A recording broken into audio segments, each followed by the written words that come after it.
नमस्कार विद्यार्थियों, आज आपके लिए हम चौथी क्लास लेके आए और जैसा कि आप लगातार क्लास देख रहे हो और सुबह सुबह लगभग हमारी क्लास का टाइम रहता है 7 बजे। सुबह 7 बजे से क्लास का टाइम रहता है। 7 बजे सभी के लिए क्लास अवेलेबल हो जाती है।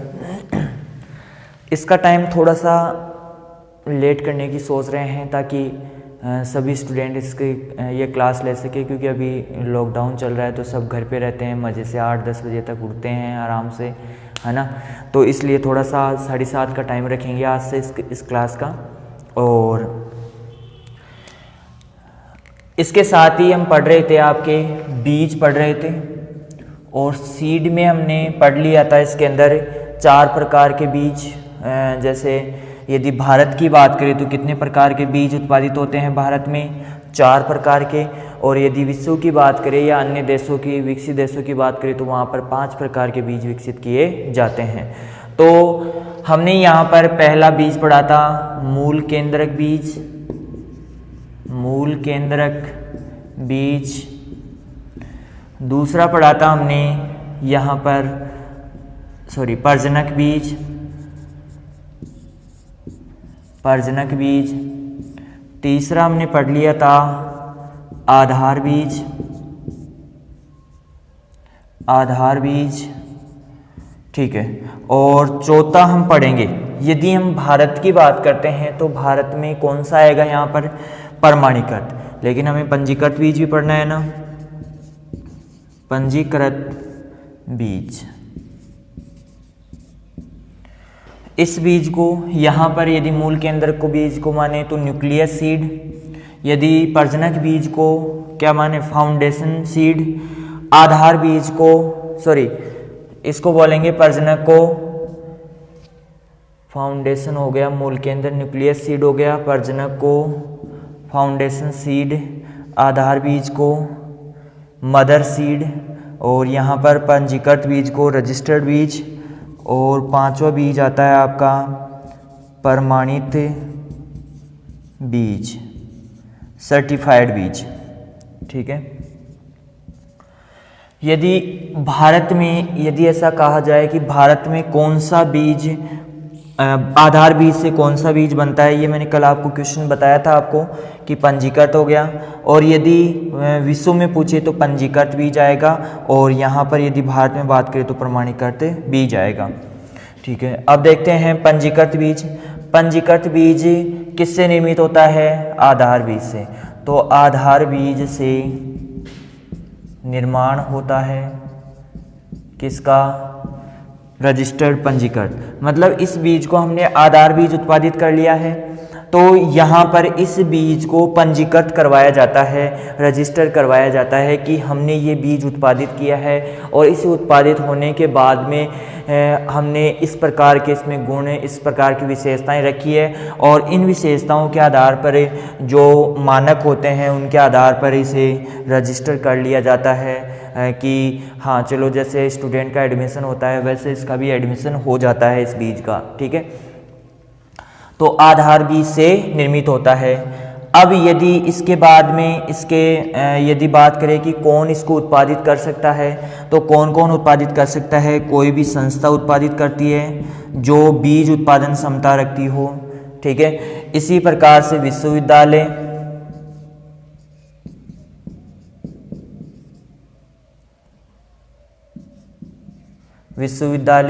ठीक है। और इसके अलावा उन्नत कृषक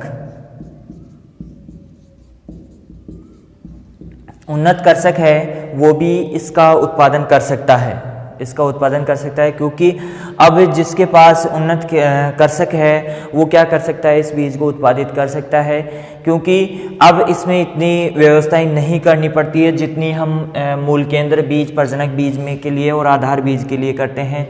इसमें कोई भी ऐसा कृषक जो उन्नत श्रेणी का हो, जिसकी आर्थिक स्थिति मजबूत हो, वो इस बीज का उत्पादन कर सकता है। फिर इसके बाद में हम बात करते हैं इसके अंदर कि इस बीज के अंदर टेग कौन सा होता है। तो टेग का रंग या टेग इसके अंदर या तो बैंगनी बैंगनी या ऑरेंज या नारंगी, नारंगी कह सकते हो। कौन सा रंग होता है? टेक का रंग नारंगी होता है। कौन सा रंग होता है? टेक का नारंगी रंग होता है। अब इस बीज से कौन सा बीज उत्पादित होता है? प्रमाणित बीज। कौन सा बीज उत्पादित होता है? प्रमाणित बीज उत्पादित होता है,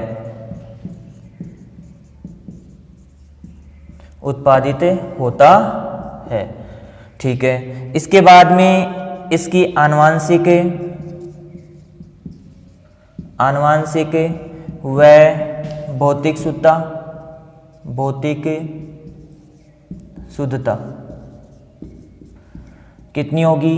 लगभग 97% के आसपास होनी चाहिए।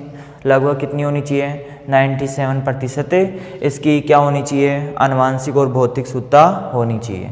ठीक है, इसी प्रकार से आपका पंजीकृत बीज कंप्लीट होता है। इसके बाद में प्रमाणीकृत बीज। प्रमाणीकृत बीज में भी ये किससे निर्मित होगा? पंजीकृत बीज से निर्मित होगा। किससे होगा? पंजीकृत। और इसके अंदर एक और लाइन लिख सकते हो, यहाँ पर नोट लगाकर लिख सकते हो आप कि यह बीज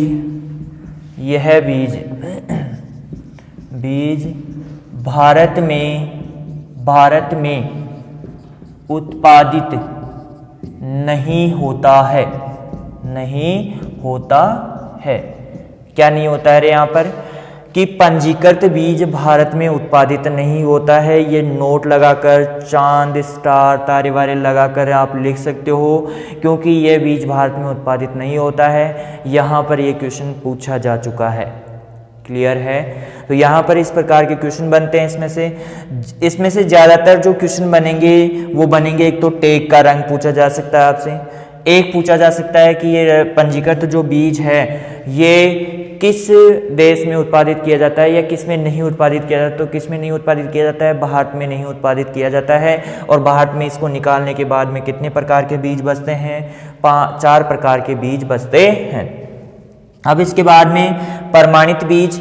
और प्रमाणित बीज में यहाँ पर आप कह सकते हो ये पंजीकृत बीज से उत्पादित किया जाता है। संस्था, विश्वविद्यालय या उन्नत कृषक, या फिर इसको कह सकते हैं कि ये बीज किसानों को दिया जाता है।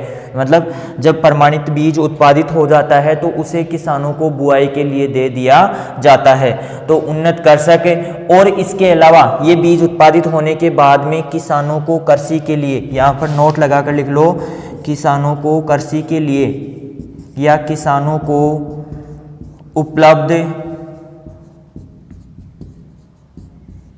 होता है, किसानों को उपलब्ध होता है। तो यहाँ पर ये आपसे ये क्वेश्चन पूछा जा सकता है कि कौन सा बीज किसानों को दिया जाता है। तो कौन सा बीज दिया जाता है? प्रमाणित बीज दिया जाता है। कौन सा बीज?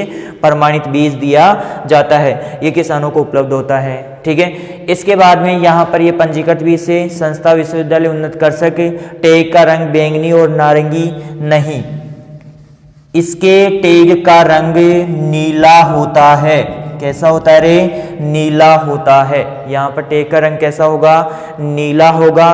और यहाँ पर प्रमाणित बीज, उत्पादित बीज होता है। ठीक है, यहाँ पर इसके द्वारा कौन सा बीज होगा? कोई सा बीज नहीं होगा इसके द्वारा, क्योंकि लास्ट स्टेज आ गई है। तो ये कौन सा बीज आ गया? प्रमाणित बीज। अब इसके द्वारा कोई बीज बनता है क्या? नहीं, इसके द्वारा कोई बीज नहीं बनता। ये डायरेक्ट ही किसानों को दिया जाता है और किसान क्या करते हैं? इसकी बुआई करते हैं, बुआई करके उत्पादन प्राप्त करते हैं। तो इसके द्वारा किसी प्रकार का कोई बीज उत्पादित नहीं किया जाता है। फिर इसके बाद में इसकी आनुवंशिक और भौतिक शुद्धता लगभग 95% से अबव होनी चाहिए। कितनी होनी चाहिए? 95% से अबव होनी चाहिए इसकी भौतिक और आनुवंशिक शुद्धता। क्यों? क्योंकि यहाँ पर हमने भौतिक और आनुवंशिक शुद्धता 100%, यहाँ पर हमने पढ़ा भौतिक और आनुवंशिक शुद्धता 100% होनी चाहिए। क्यों? यदि यहाँ पर हम यदि 1% भी मिश्रण करते हैं इसमें आनुवंशिक और भौतिक शुद्धता में, तो यहाँ तक आते आते लगभग 50% क्या हो जाएगा? इसमें भौतिक और आनुवंशिक शुद्धता खराब हो जाएगी।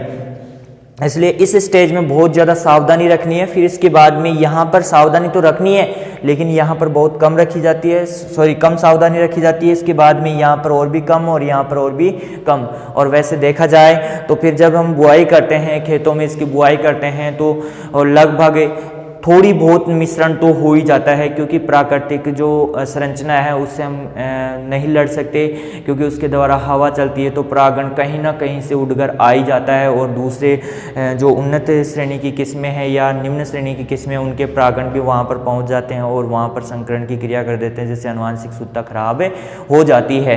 तो इस प्रकार की समस्या होती है, लेकिन यहाँ पर मापदंड रखा गया है कि 95% से तो अधिक होनी चाहिए, कम नहीं होनी चाहिए, 95% से अधिक होनी चाहिए। क्या? आनुवंशिक और भौतिक शुद्धता।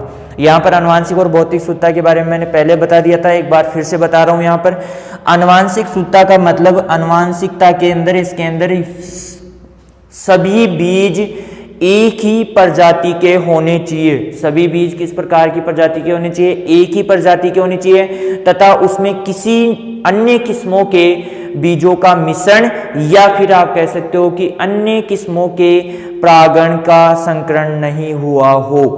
ये आनुवंशिक शुद्धता होगी। यहाँ पर भौतिक शुद्धता में, जैसे भौतिक शुद्धता में हम बात कर लेते हैं कि अन्य फसलों के बीच, जैसे जौ में गेहूं, गेहूं में जौ, ठीक है, सरसों में चना, चने में सरसों, तो इस प्रकार के बीज ये भौतिक शुद्धता अशुद्धता होगी यहाँ पर। और इसी प्रकार से यदि हम बात करें कि जैसे कंकड़, पत्थर, मिट्टी के कारण और खरपतवारों के बीज, ये भी किस में आएंगे? भौतिक अशुद्धता में आएंगे। तो यहाँ पर भौतिक शुद्धता कितनी प्रतिशत होनी चाहिए? 95%। आनुवंशिक शुद्धता कितनी प्रतिशत है? 95%। और यहाँ पर जो नियम बना था सीड एक्ट, उसके अनुसार कहा जाता है कि 2% से ज्यादा नहीं होनी चाहिए। क्या नहीं होनी चाहिए? अशुद्धियां। अशुद्धियां कितने प्रतिशत से ज्यादा नहीं होनी चाहिए? 2% से ज्यादा अशुद्धियां नहीं होनी चाहिए। क्लियर? ठीक है। अब आपके सामने ये 4-5 प्रकार के बीज हैं। पांचों प्रकार के बीजों के जो है, अब आपको एक टेस्ट पेपर मिलेगा YouTube पर, या आपको यहीं पर मिल जाएगा टेस्ट पेपर, जिसको आप सोल्व कर सकते हो। क्वेश्चन मिलेंगे उसके अंदर। देखो इसके अंदर मैं आपसे पूछूं तो मूल केंद्रक बीज, मूल केंद्रक बीज का कोई टैग होता है क्या? क्वेश्चन यहां से बनेंगे आपके, कोई टैग नहीं होता है। तो आपसे क्वेश्चन यहाँ पर ये पूछा जाएगा कि निम्न में से किस बीज के ऊपर टैग नहीं लगाया जाता है? तो कौन से बीज के ऊपर नहीं लगाया जाता है टैग? मूल केंद्रक बीज के ऊपर टैग नहीं लगाया जाता है। इसके बाद में प्रजनक बीज आता है। तो प्रजनक बीज के ऊपर किस रंग का टैग होगा रे? गोल्डन येलो, सुनहरा पीला, गोल्डन येलो, सुनहरा पीला टैग। अब इसके बाद में आधार बीज। आधार बीज के अंदर हम बात करें कि आधार बीज में टैग का रंग सफेद, टैग का रंग कैसा होगा? सफेद होगा। पंजीकृत बीज, पंजीकृत बीज के अंदर हम बात करें तो पंजीकृत बीज में कैसा टैग होगा? पंजीकृत इसमें होगा आपका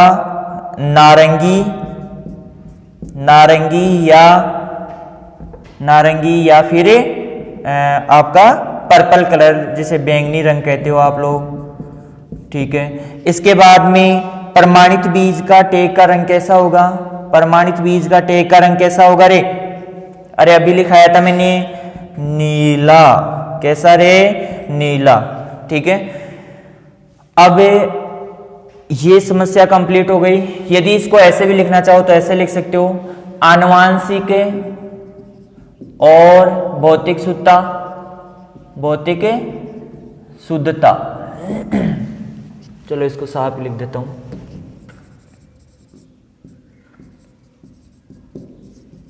आनुवंशिक व भौतिक शुद्धता। अब यहां पर क्वेश्चन देखो, क्वेश्चन बनेगा यहां पर, या तो बनेगा इसमें से कि कौन सा बीज भारत में उत्पादित किया जाता है, या कौन कौन से बीज निम्न में से है जो उत्पादित किए जाते हैं, कौन सा बीज नहीं है। तो इसमें आपके ये क्वेश्चन आएगा इस प्रकार से। फिर इसमें आएगा टैग का रंग आएगा। टैग का रंग पूछा जा सकता है कि निम्न में से प्रजनक बीज का टैग का रंग कौन सा है, निम्न में से आधार बीज का टैग का रंग कौन सा है। और ये क्वेश्चन पूछा जा चुका है कई बार, जेट, सुपरवाइजर, ICR, BHU सभी में पूछा जा चुका है क्वेश्चन। तो ये क्वेश्चन आने की संभावना अधिक होती है।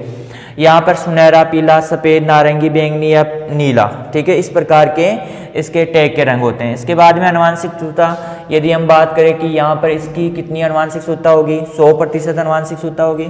इसकी कितनी होगी, 100% अनुवांशिक शुद्धता होगी। इसकी लगभग 99% अनुवांशिक शुद्धता होगी और इसकी 97% और इसकी 95% अनुवांशिक शुद्धता और भौतिक शुद्धता होगी। क्लियर है, यहाँ तक कंप्लीट हो गया। अब हमारी जो क्लास है उसको कुछ स्टूडेंट्स रेगुलर देख रहे हैं, तो उनके लिए थैंक्स, वो हमें सपोर्ट कर रहे हैं, हम आपको सपोर्ट कर रहे हैं, तो आप लोग हमें भी सपोर्ट कीजिए। अब हमारी जो क्लास है उसे लाइक कीजिए, शेयर कीजिए और सब्सक्राइब कीजिए, इतना सा तो कर ही सकते हो आप लोग। अब देखो, कुछ स्टूडेंट कमेंट करते हैं, तो यहाँ पर हमने देखा कि जो पढ़ने की ललक है और पढ़ने की जो जिज्ञासा है वो बहुत अच्छी है, क्योंकि जो भी हमारे चैनल से जुड़े हुए हैं वो लगभग हमारी क्लास को पूरी देखते हैं। तो यहाँ पर पूरी देखते हैं तो उनको फ़ायदा भी होता है, लेकिन एक थोड़ी सी मान सकते हो इसको कि भूल मान सकते हो या गलती मान सकते हो, और गलती तो हर इंसान से होती है, ये तो आप लोग जानते ही हो, ठीक है। तो यहाँ पर थोड़ी जल्दबाजी में ये कह सकते हो या फिर कुछ मिस्टेक मान सकते हो। तो उस मिस्टेक में यहाँ पर हो गया था कि जो भूरी क्रांति है, भूरी क्रांति, क्रांतियाँ लिखवाई थी मैंने, तो क्रांति है भूरी क्रांति, भूरी क्रांति है वो भूरी क्रांति संबंधित होती है प्रसंस्करण,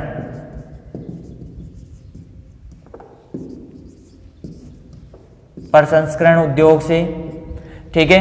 और जो धूसर क्रांति होती है, धूसर क्रांति होती है वो होती है आपकी उर्वरक।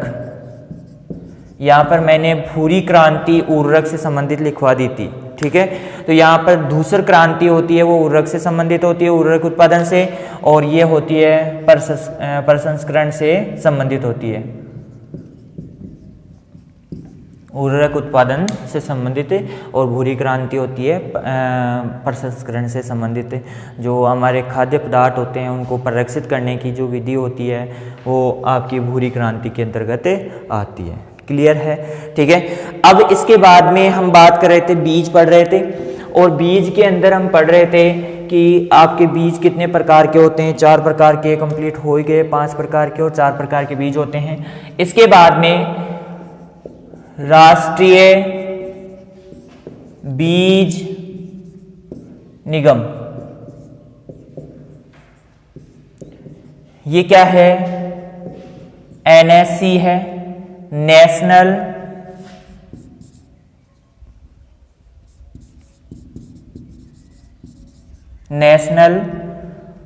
Seed corporation, national seed corporation. इसकी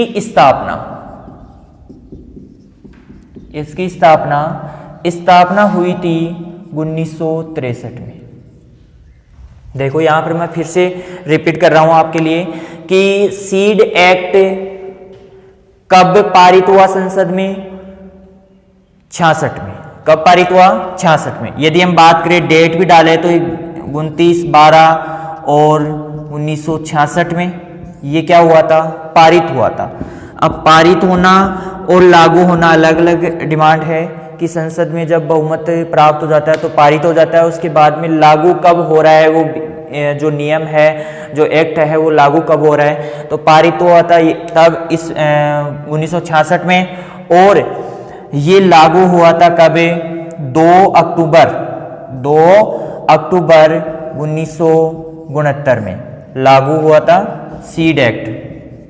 अब देखो यहाँ पर संस्था कब बनी, NSC संस्था तो बन गई थी हमारी कब, 1963 में। अब ये क्या करती है, देखो national seed corporation, national seed corporation है, या फिर आप कह सकते हो राष्ट्रीय बीज निगम कह सकते हो इसको। तो राष्ट्रीय बीज निगम का मतलब होता है कि ये जो संस्था है हमारे पूरे भारत पूरे भारत में क्या करती है, सीड वितरण के कार्यक्रम को संचालित करती है। किस राज्य में कितना सीड उत्पादित हो रहा है, किस राज्य में कहाँ पर नहीं पहुँच पा रहा है सीड, उन्नत श्रेणी के बीजों की मापदंड क्या क्या है, सारे कार्य कौन करता है, यहाँ पर राष्ट्रीय बीज निगम करता है। अब इसी के साथ इसने अपने कार्य का जो भार है उसको कम करने के लिए इसने क्या किया, प्रत्येक स्टेट में अपने अपने एक एक स्टेट का अपना अपना क्या कर दिया, यहाँ पर निगम बना दिया, बीज निगम, जिसे क्या कहते हैं RSSC, क्या कहते हैं RSSC, Rajasthan state seed corporation, Rajasthan state seed corporation, या फिर आप कह सकते हो राजस्थान राज्य बीज निगम, राजस्थान राज्य बीज निगम। और इसकी स्थापना हुई 1978 में। कब हुई इसकी स्थापना? 1978 में। कब हुई? 1978। अब ये जो संस्थान है या ये कॉरपोरेशन है, इसको इंग्लिश में लिखो तो इंग्लिश में लिख लो राजस्थान स्टेट सीड कॉरपोरेशन।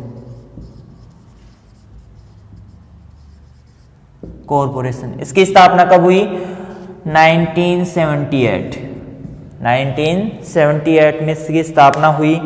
अब ये संस्थान क्या करता है? राजस्थान में बीज वितरण, बीज नियम कानून कायदों को देखता है यहाँ पर, यानी कि राजस्थान में बीज वितरण के कार्यक्रम को संचालित कौन करता है? राजस्थान राज्य बीज निगम करता है। और इसके ऊपर ये जो राज्य पर बने हुए बीज निगम है, इनके ऊपर नियंत्रण रखने का कार्य कौन करता है? राष्ट्रीय बीज निगम जो संस्थान है वो कार्य करता है। क्लियर है? अब इसी के साथ अब जो मैं आपको इंपॉर्टेंट चीजें लिखाने वाला हूं वो सारी की सारी आप नोट स्टार चांद तारे लगाकर लिखना। जैसे नोट आप कितने का भी लगा सकते हो, 2000 का लगा सकते हो, 500 का लगा सकते हो, 100 का लगा सकते हो, आपकी जो मर्जी है वो नोट लगा सकते हो आप। क्लियर है? ये उतार लिया होगा, नोट डाउन कर लो इसको जल्दी से।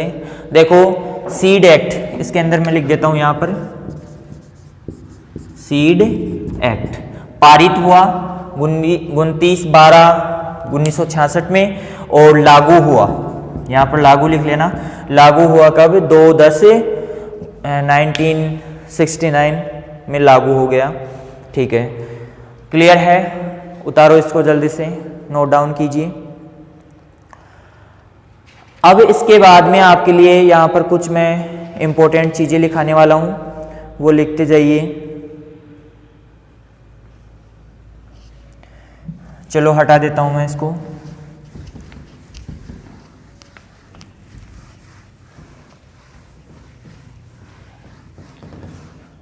लिखो नोट लगाकर, पहली चीज लिखो चांद तारे स्टार स्टार लगाकर।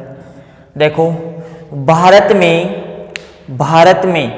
देखो ध्यान से सुनना पहले कि भारत में कितने प्रतिशत किसानों को जो उन्नत बीज है वो पहुंच पा रहा है? कितने प्रतिशत बीज पहुंच पा रहा है?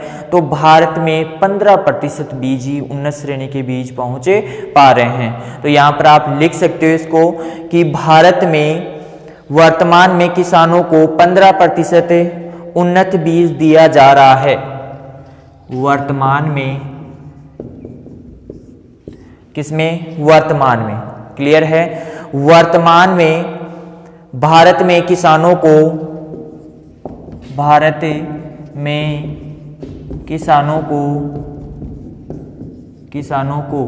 कितने प्रतिशत? 15% उन्नत बीज दिया जा रहा है।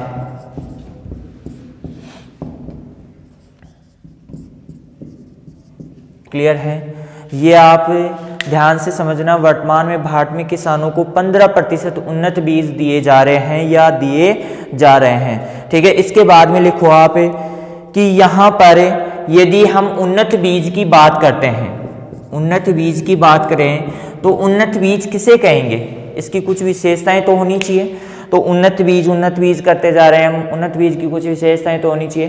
तो यहाँ पर सबसे पहली जो विशेषता है वो लिखो कि उन्नत बीज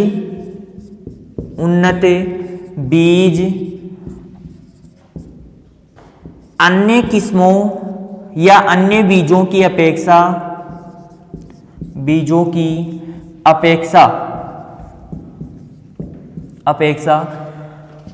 15% अधिक उत्पादन देता हो,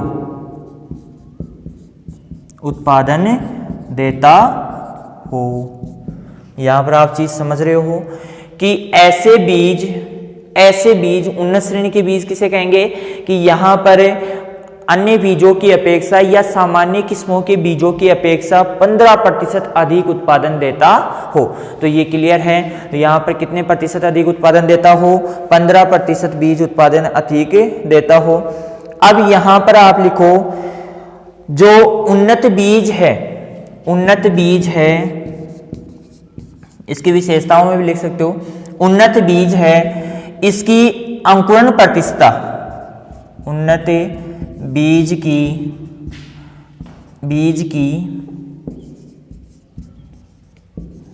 अंकुरण प्रतिशतता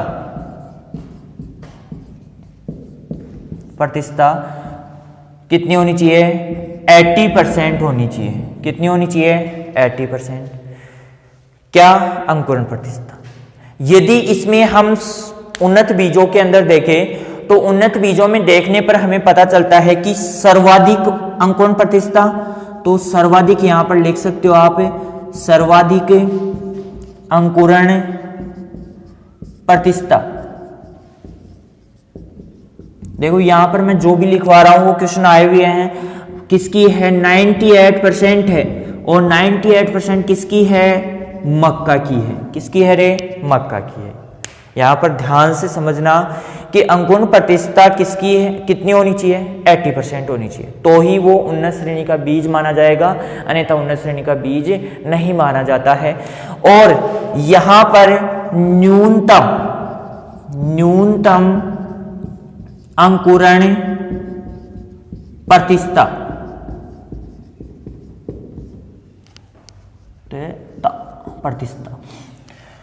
और यह है 65%। कितनी प्रतिशत है, 65%। और ये किसकी है, कपास। किसकी है, कपास की।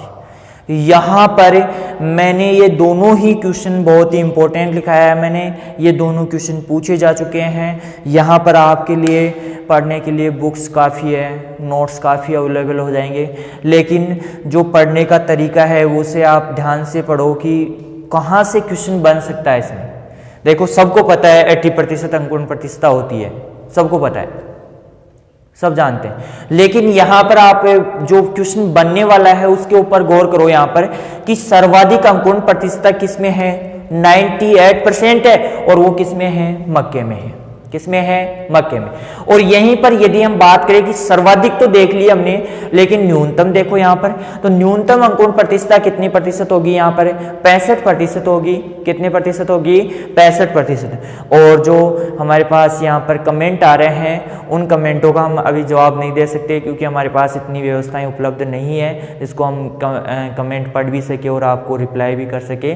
ठीक है, तो आप यहां पर इसके ध्यान रखिए, जो भी कमेंट आएंगे हम जवाब नहीं दे पाते हैं। न्यूनतम अंकुरण प्रतिशतता, हाँ अगली क्लास में हम इसका जवाब जरूर देंगे।